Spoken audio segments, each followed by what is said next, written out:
একজন মুসলিমের চিন্তা পদ্ধতি অন্য সবার চেয়ে ভিন্ন। এর কারণ হলো আল্লাহর কিতাব। এটা আমাদের চিন্তাধারাকে রূপদান করে। বস্তুত আজ আমি আলোচনা শুরু করতে চাই সূরা মুলকের একটি আয়াত দিয়ে, যেখানে বলা হয়েছে লোকেরা জাহান্নামে প্রবেশ করছে আর প্রবেশ করা কালে তাদেরকে তাদের অপরাধ সম্পর্কে জিজ্ঞেস করা হচ্ছে। তখন তারা উত্তরে বলবে, ওয়াকালু লাউ কুন্না নাসমাউ আও নাকিল মা কুন্না ফি আসহাবিস সাঈর। বিখ্যাত একটি আয়াত। এবং তারা বলবে, যদি আমরা শুনতাম। চলুন এখানে একটু থামি। এখানে কি শোনার কথা বলা হচ্ছে? যদি কুরআন শুনতাম, যদি ইসলামের বার্তা শুনতাম, যদি উপদেশগুলো শুনতাম, যদি কুরআন শুনতাম। এই অংশটি সবাই বুঝে, কিন্তু এরপরের আয়াতে ওয়া নাকিলু বলা হয়নি, বলা হয়েছে আও নাকিলু, লাউ কুন্না নাসমাউ আও নাকিলু। আর আরবিতে আও অর্থ অথবা। যদি আমরা শুনতাম অথবা বিবেক বুদ্ধি প্রয়োগ করতাম, অর্থাৎ যদি শুনতাম অথবা অন্তত পক্ষে চিন্তা ভাবনা করতাম। কথাগুলো এইভাবে উপস্থাপনার পেছনে শক্তিশালী উদ্দেশ্য রয়েছে। একদিকে মুসলমানরা কিছু শুনলে সেখান থেকে কিছু শেখার চেষ্টা করবে। আমরা খুতবা শুনি, রিমাইন্ডার শুনি, লেকচার শুনি, কিছু পড়লেও আমরা ওইখান থেকে শিখি। এগুলো থেকে আমরা উপদেশ গ্রহণ করে থাকি এবং হতে পারে এগুলোর আলোকে নিজের ভালোর জন্য নিজের মাঝে পরিবর্তন আনি। অন্তত পক্ষে প্রত্যেকের মাঝে পরিবর্তনের চেষ্টা থাকা উচিত। এই মানুষগুলোর আজ এই পরিণতির অন্যতম একটা কারণ হলো, ভালো ভালো উপদেশ শোনার পরেও তারা নিজেদের পরিবর্তন করেনি। তারা শুনতে অস্বীকার করলো। মানে শ্রবণ করার দুইটা দিক রয়েছে। একদিকে কিছু কথা কানে প্রবেশ করা, আর অন্যদিকে সে কথাগুলো নিজের জীবনে প্রয়োগ করা। আরবি ভাষার ক্ষেত্রে এই কথা যেমন সত্য, তেমনি ইংরেজি ভাষার ক্ষেত্রেও সত্য। যেমন যখন একজন বলেন, আমি তাকে উপদেশ দেওয়ার চেষ্টা করেছি কিন্তু সে শোনেনি, এর অর্থ এটা নয় যে সে আমার কথা শুনতে পায়নি, বরং এর অর্থ হলো সে আমার কথা অনুযায়ী কাজ করেনি। তাহলে দেখা যাচ্ছে শ্রবণ করার মাঝে এই দুইটি দিক রয়েছে। কিন্তু পরের কথাটির উপর আজ আমি জোর দিতে চাই, অথবা যদি আমরা চিন্তা ভাবনা করতাম, যদি আমরা নিজেদের বিবেক বুদ্ধি প্রয়োগ করতাম। এই আয়াতের বাহিরে আরো বহু আয়াতে আমাদের বলেছেন একজন মুসলিমের নিয়মিত চিন্তা করা উচিত। এমনকি যখন সে কোনো শায়েখের কাছ থেকে কিছু না শুনে নিভৃতে বসে থাকে, তখনও তার চিন্তা করা উচিত। আমরা সর্বদা চিন্তাশীল মানুষ। তো যে বিষয়গুলো আমাদের চিন্তাশীল বানায় তা হলো আয়াত। আল্লাহর নিদর্শনগুলোর উদ্দেশ্য হলো লাআল্লাহুম ইয়াতাফাক্কারুন লিকওমি ইয়াকিলুন লাআল্লাকুম তাকিলুন লিয়াদাব্বারু লিআয়াতি, যাতে তারা এর আয়াতসমূহ নিয়ে গভীরভাবে চিন্তা করে। আর আয়াত বলতে শুধু কোরআনের আয়াত বোঝানো হচ্ছে না, চারপাশে আল্লাহর যে বিস্ময়কর সৃষ্টি রয়েছে তাও বোঝানো হচ্ছে। যখন বাহিরে গিয়ে আকাশের দিকে তাকান, তখন আপনার এটা নিয়ে চিন্তা করা উচিত। আমরা যখন বাহিরে কোনো গাছের দিকে তাকাই, তখনও আমাদের চিন্তা করা উচিত। মুসলিমদের তো এটাই করার কথা। সবাই যা দেখে আমরা তো তা নিয়ে ভিন্নভাবে চিন্তা করি। তারাও দেখে আর আমরাও দেখি, কিন্তু আমরা যখন দেখি আমরা এর সাথে অন্য কিছুও পর্যবেক্ষণ করি। আমরা চিন্তা করার সুযোগ দেখি। তো আজকের খুতবাহ এমন একটি বিষয় নিয়ে যা অনেকটা উপেক্ষিত। আল্লাহ আজ্জা ওয়া জাল্লা চান আমরা যেন এই সম্পর্কে চিন্তা করি। তিনি চান আমরা যেন ব্যাপারটা গভীরভাবে ভেবে দেখি। এভাবে দুটি বিষয়ের মাঝে পার্থক্য তৈরি হয়। যখন আমরা ভাষা ভাষা কোরআন অধ্যয়ন করি এবং সামনে এগিয়ে যাই, অথবা আমরা থামি এবং আল্লাহ সুবহানাহু ওয়া তাআলা কি বলছেন তা নিয়ে গভীরভাবে ভেবে দেখি। তিনি এই অসাধারণ আয়াতে বলেন, ওয়া আওহা রাব্বুকা ইলান নাহলি। আল্লাহ ওহী অবতীর্ণ করেন, আপনার রব ওহী অবতীর্ণ করেন। যখন বলেন আওহা রাব্বুকা, কোরআন যেহেতু রাসূলুল্লাহ সাল্লাল্লাহু আলাইহি সাল্লামের নিকট অবতীর্ণ কালাম, যখন বলা হয় আপনার রব অবতীর্ণ করেছেন, রাসূলুল্লাহ সাল্লাল্লাহু আলাইহি সাল্লাম যখন এই কথা শুনছেন, তিনি হয়তো ভাবছেন আমার রব আমার প্রতি কোরআন নাজিল করেছেন। কিন্তু এই আয়াতে আল্লাহ বলছেন, আমি আপনার নিকট অবতীর্ণ হওয়া ওহী সম্পর্কে কথা বলছি না, আমি মৌমাছির নিকট অবতীর্ণ হওয়া ওহী সম্পর্কে কথা বলছি। যেই প্রভু আপনার নিকট কোরআন অবতীর্ণ করেন, তিনি মৌমাছির প্রতিও কিছু একটা অবতীর্ণ করেন। ব্যাপারটা নিয়ে একটু ভেবে দেখুন। মৌমাছি আমাদের অধিকাংশের নিকট গুরুত্বপূর্ণ কোনো বিষয় নয়। এমন নয় যে আমরা প্রতিদিন এটা দেখি। যদি দেখেন ভয় পেয়ে তাড়িয়ে দেন। আর যদি শহরে বাস করেন, তাহলে তো আপনি এমনিতেই প্রকৃতি থেকে অনেক দূরে। মোটের উপর আমরা ইট পাথরের শহরে থাকি।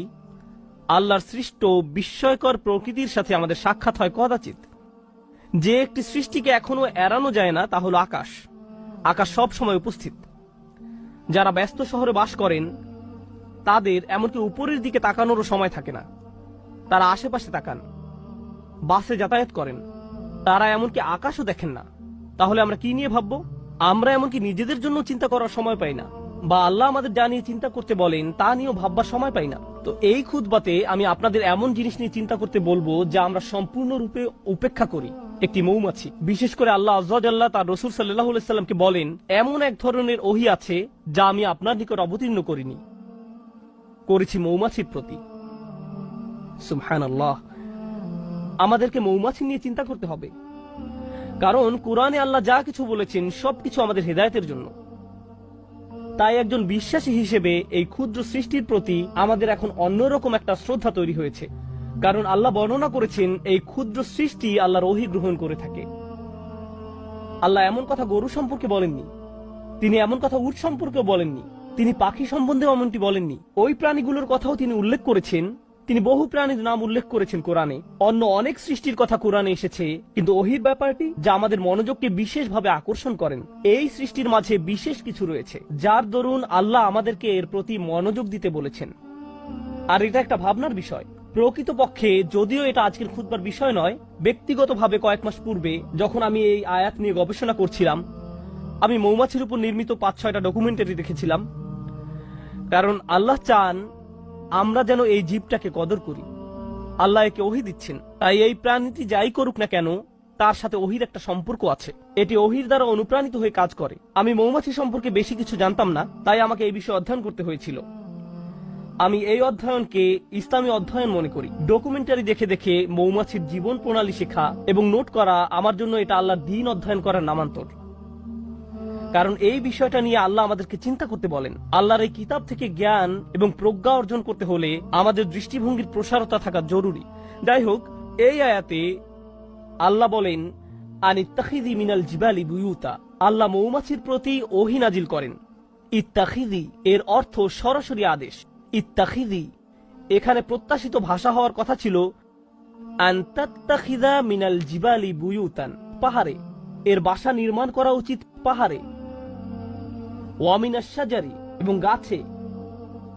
ওয়া মিম্মা ইয়ারিশুন এবং তারা যে গৃহ নির্মাণ করে তাতে, অর্থাৎ মৌচাষীরা এর জন্য যে খাঁচা নির্মাণ করে, যে গৃহ নির্মাণ করে তাতে। তাহলে মানুষ তাদের জন্য যে খাঁচা তৈরি করে তাতেও এরা বাসা তৈরি করতে পারে। এখন আমরা এই আয়াত থেকে যা শিখি, প্রথমত আল্লাহ বিশেষভাবে উল্লেখ করলেন তিনি মৌমাছিকে সরাসরি আদেশ দিয়ে থাকেন। ইত্তাখিযি ব্যাকরণের দিক থেকে ফেলে আমরের মধ্যম পুরুষে ব্যবহৃত হয়েছে। আল্লাহ সরাসরি মৌমাছির সাথে যোগাযোগ করে বলছেন তার কোথায় বাসা বানানো উচিত। এই আদেশের আরেকটি অসাধারণ উপকার হলো, যদি কখনো মধু বা মধু উপজাত কোনো দ্রব্য খেয়ে থাকেন, পৃথিবীতে যার বিশাল বাজার রয়েছে, প্রকৃতপক্ষে এটা শুধু মধু নয়, অধিকাংশ খামার, উদাহরণস্বরূপ ক্যালিফোর্নিয়াতে রয়েছে পৃথিবীর সবচেয়ে বড় কাঠবাদামের খামার। পৃথিবীর 90% কাঠবাদাম আসে সেখান থেকে, আর এর সবটা আসে মূলত মৌমাছির সাহায্যে, যারা বিভিন্ন রকম কাঠবাদামের গাছ থেকে ফুলের রেণু সংগ্রহ করে এবং পরাগায়নে সাহায্য করে, এবং এজন্য কৃষকরা সেখানে মৌ চাষ করে। এখন আল্লাহর প্রতি ওহী নাজিল করে বলেন তুমি বাসা বানাতে পারো পাহাড়ে, বাসা বানাতে পারো গাছে। যদি আল্লাহ না বলতেন ওয়া মিম্মা ইয়ারিশুন, তাহলে আপনারা মৌমাছির বাসা পেতেন শুধুমাত্র পাহাড়ে এবং গাছে। আমরা কখনোই মৌ চাষ করতে পারতাম না। কিন্তু তিনি বলেছেন ওয়া মিম্মা ইয়ারিশুন, যেন আমি আর আপনি মধু খাওয়ার স্বাদ উপভোগ করতে পারি। কারণ আল্লাহ একে অনুমতি দিয়েছেন মানুষের তৈরিকৃত বাসায় মৌচাক নির্মাণের জন্য, যেন আমরা এর চাষ করতে পারি।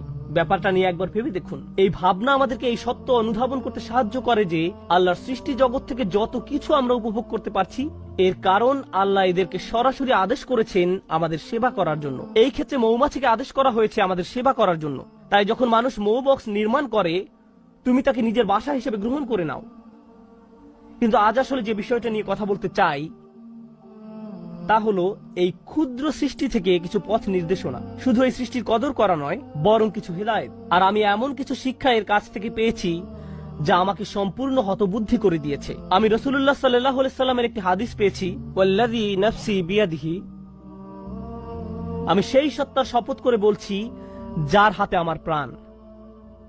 আল্লাহ রাসূল সাল্লাল্লাহু আলাইহি সাল্লাম কোনো শপথ করা ছাড়াই যা ইচ্ছা বলতে পারতেন, কিন্তু তিনি সর্বপ্রথম আল্লাহর নামে শপথ করেছেন, কারণ তিনি এখন যা বলতে যাচ্ছেন নিশ্চয়ই তা আশ্চর্যজনক কোনো বিষয়। তিনি বলেন ইন্না মাসালাল মুমিন কামাসালিন নাহলা, ঠিক মৌমাছির মতো। মুমিনের উদাহরণ হলো ঠিক মৌমাছির মতো। আমি বসে থেকে ভাবলাম সুবহানাল্লাহ, আল্লাহ প্রথমে আমাদের বলছেন তিনি মৌমাছির প্রতি ওহী প্রেরণ করেন, আর এখন রাসূলুল্লাহ সাল্লাল্লাহু আলাইহি সাল্লাম বলছেন তুমি যদি মুমিন হতে চাও তাহলে ঠিক মৌমাছির মতো হও। মৌমাছির মতো হলে কি হবে? আর কিভাবে মৌমাছির মতো হব? মৌমাছি আমাকে আমার ঈমান সম্পর্কে কি শেখাবে? কিভাবে একজন বিশ্বাসীর মতো বাঁচতে হবে এ ব্যাপারে মৌমাছি কি শেখাবে? ব্যাপারটা এতই সিরিয়াস যে আল্লাহ রসুল সাল্লাল্লাহু আলাইহি সাল্লাম প্রথমে আল্লাহর নামে শপথ করেছেন, তারপর এই কথা বলেছেন। তো তিনি আমাদের কিছু কথা বললেন যার প্রতি আমাদের মনোযোগ দেওয়া প্রয়োজন, কিন্তু আমি চাই রাসূলুল্লাহ সাল্লাল্লাহু আলাইহি সাল্লাম কি বলেছেন আপনারা তার প্রতি মনোযোগ প্রদান করুন। তিনি বলেন, আকালাত তাইয়িবান, এটি ভালো জিনিস খায়, এটি ভালো এবং খাঁটি জিনিস খায়। মৌমাছি উত্তম ফুলের নিকট যায়, এটি এমন কোন ফুলের নিকট থেকে নেয় না যেটি অপরিপক্ক, নষ্ট। এটি এমনকি এমন কোন ফুলের নিকটও যায় না, গন্ধ শুকে এটি বুঝে ফেলে অন্য মৌমাছি ইতোমধ্যে এই ফুলের কাছ থেকে নিয়ে গেছে। এটি নতুন, পরিষ্কার, খাঁটি একটি ফুলের নিকট যায়। এটি শুধু সেই ধরনের ফুলের নিকট যায়।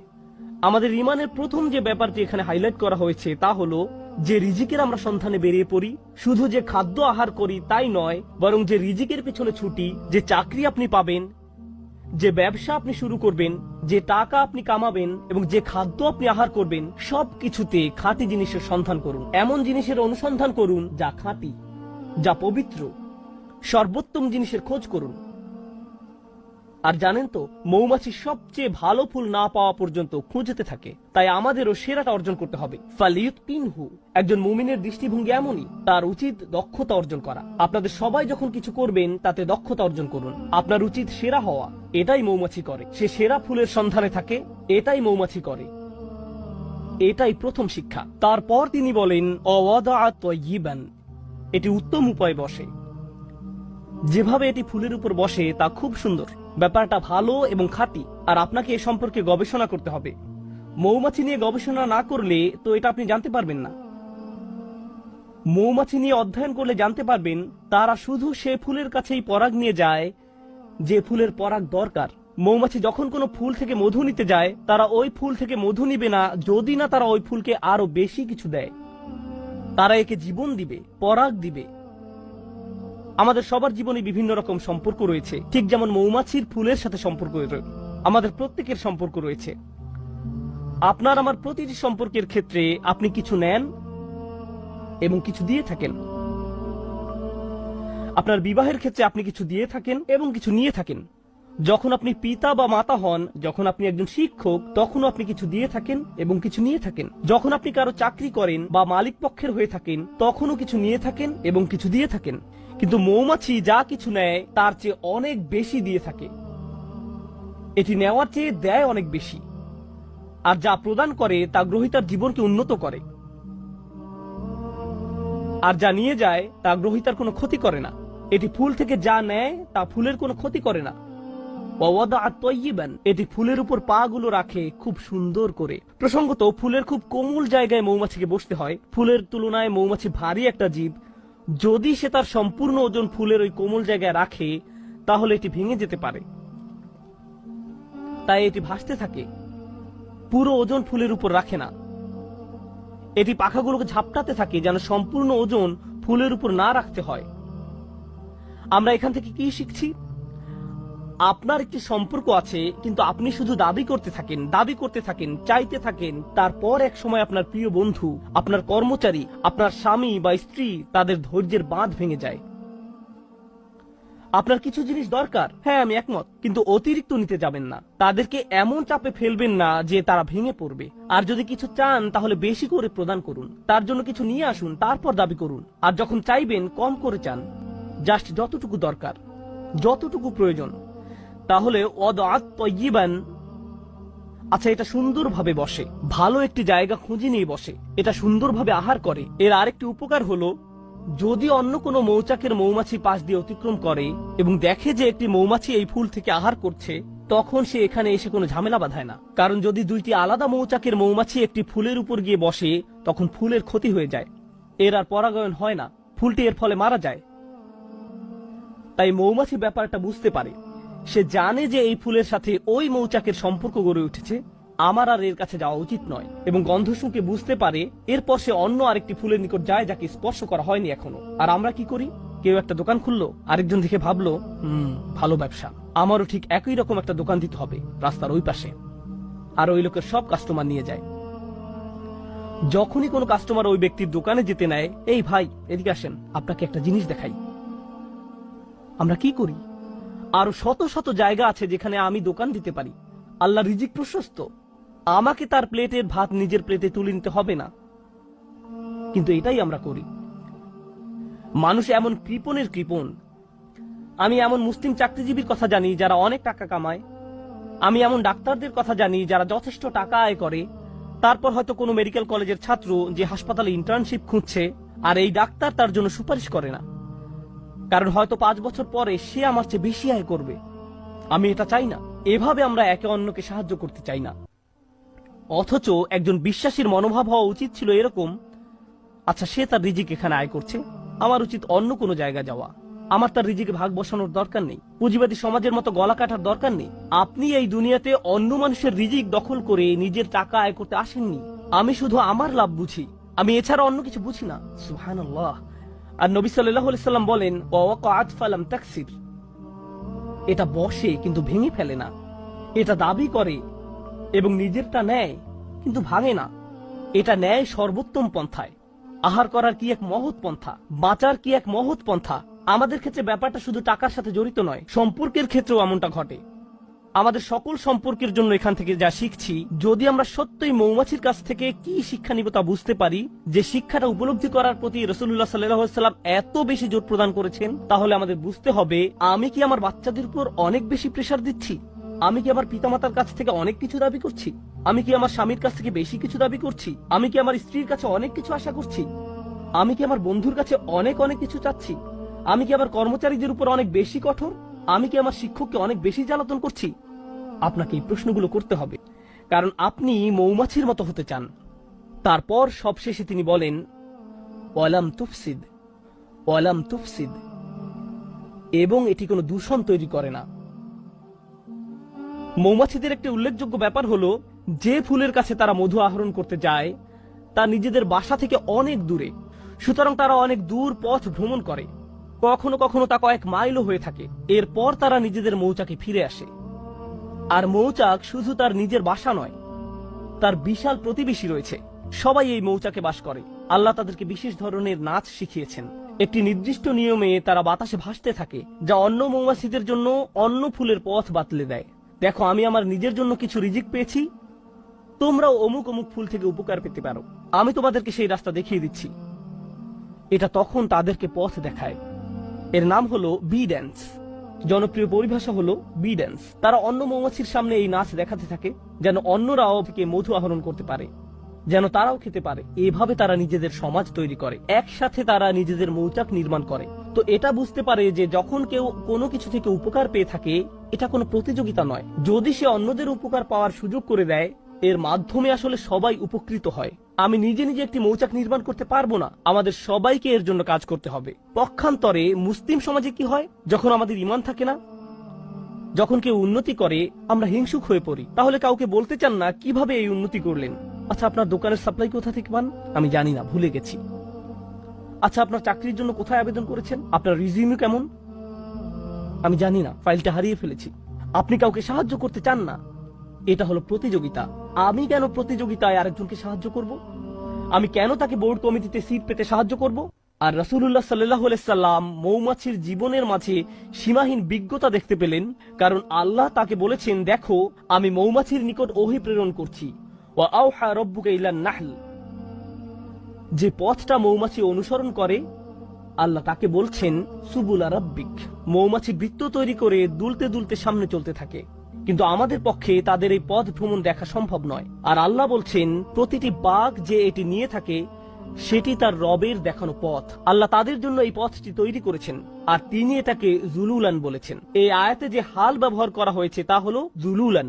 আল্লাহ বর্ণনা করেছেন মৌমাছি নম্রতার সাথে এগিয়ে চলে, এর একটা চাকরি আছে, গুরুত্বপূর্ণ কাজ আছে, এটা একটা মিশনে আছে, এটা একটা লক্ষ্য পানে এগিয়ে চলছে, কিন্তু তাই বলে এটা অহংকারী নয়। অনেক সময় দেখবেন মানুষ ব্যস্ত সময় কাটালে কেমন জানি অহংকারী হয়ে ওঠে। আমি মারাত্মক ব্যস্ত, তোমার জন্য আমার সময় নেই, পরে কল দিও। আর আপনাদের মাঝে কেউ কেউ বড় চাকরি করেন, মাকে কল দেওয়ার সময় নেই। অন্যদিকে মৌমাছি জুলুলান তথা কাজ করতে যাওয়ার সময়ও নম্রভাবে পথ চলতে থাকে।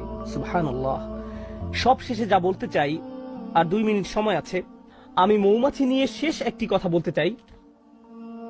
যদিও অনেক কিছু বলার ছিল, শেষ একটা কথা, আল্লাহ এই জীবটাকে অসাধারণ করে বানিয়েছেন আর এটাকে তার নিজের কাজ করার যোগ্য করে তৈরি করেছেন। এটা নিজের জীবিকা আহরণ করছে। এই মৌমাছির অন্যদের সাথে সম্পর্ক আছে, নিজে উপকৃত হচ্ছে, সমাজের সবার উপকার করছে। এই সব কিছুর উপরে এটা মৌচাক নির্মাণ করে। এই মধুর উপকার মৌমাছিকে ছাড়িয়ে আরো বহু সৃষ্টির মাঝে ছড়িয়ে পড়ে, যা শিফাউন লিন্নাস। এই মধুতে মানব জাতির জন্য রয়েছে চিকিৎসা, ছোট্ট একটা প্রচেষ্টা থেকে।